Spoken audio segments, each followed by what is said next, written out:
in addition to that, I have some great news for you. You are getting a new yacht. It is a gigantic yacht. It's apparently worth $250 million, not $250,000, $250 million, $250 million. This is the kind of yacht that's so big and so expensive. It turns out there's a person in the world who posts online under the name Dutch Mega Yachts. And this person has put slow-mo pictures of your new yacht on the Dutch Mega Yachts page on YouTube, and the pictures of your new yacht are so alluring, so inanimate object sexy, that whoever this is has posted these pictures of your new yacht on YouTube, I kid you not, with a Barry White soundtrack. My days begin and my nights all end with you, babe. It's your love, no doubt about it. This is a thing that exists. This is. Did you ever see the Steve Martin remake of Pink Panther? And somebody says to him, "Are you ever lonely?" And he says, "Not since the internet." My whole favorite part about this is that this Barry White soundtrack, sexy slow-mo footage of the yacht is not just from anywhere.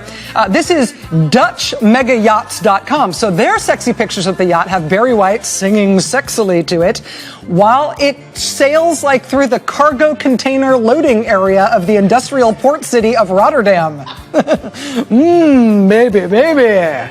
That's your yacht. And that's a big crane. I love this so much. Look, with the cargo container. The world is full of amazing people who do amazing things, mostly online. People have all sorts of feelings that you wouldn't expect. But the reason that we went looking for this footage today is because that yacht in that Barry White-themed slow-mo movie, that yacht does now belong to you.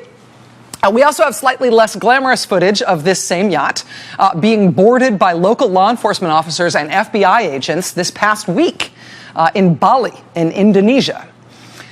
This new yacht that you own, it is a $250 million yacht. It's called the Equanimity. It has now been seized by the FBI, by U.S. federal agents, and it is being handed over to the U.S. government. So congratulations, U.S. taxpayer. Hope you like your new boat. I should also tell you that this week, you also just became the proud owner of $60 million worth of proceeds that were earned by the film Wolf of Wall Street. The producers of Wolf of Wall Street have now surrendered $60 million of what that film made to the U.S. government. So you own those proceeds now, too. You apparently are also about to become the owner of some of the proceeds of the movie Daddy's Home, starring Will Ferrell and Mark Wahlberg, and you are also about to become the owner of some of the proceeds from the movie Dumb and Dumber 2, which stars a car that looks like a dog. In the case of those two movies, though, unlike Wolf of Wall Street, where we know it's $60 million that you're getting, I don't know exactly how much of the proceeds you're about to get from Dumb and Dumber 2 and the dad one, but you're about to get some of it as a U.S. taxpayer. And the reason you are now the owner of all this new stuff you didn't own before is because of this guy. Not the one on the left, the other guy, who is the Prime Minister of Malaysia.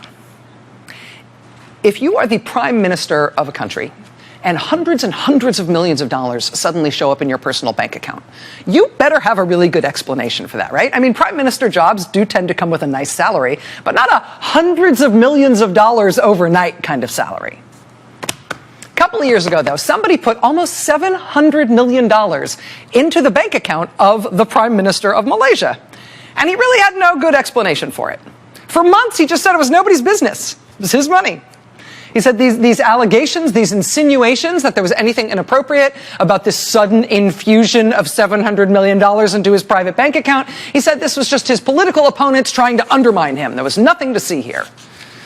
Then his own attorney general and his deputy prime minister started saying, actually, you know, maybe the prime minister should answer questions about this mysterious $700 million. The prime minister reacted to that by firing both of them. He fired his deputy prime minister and he fired his attorney general.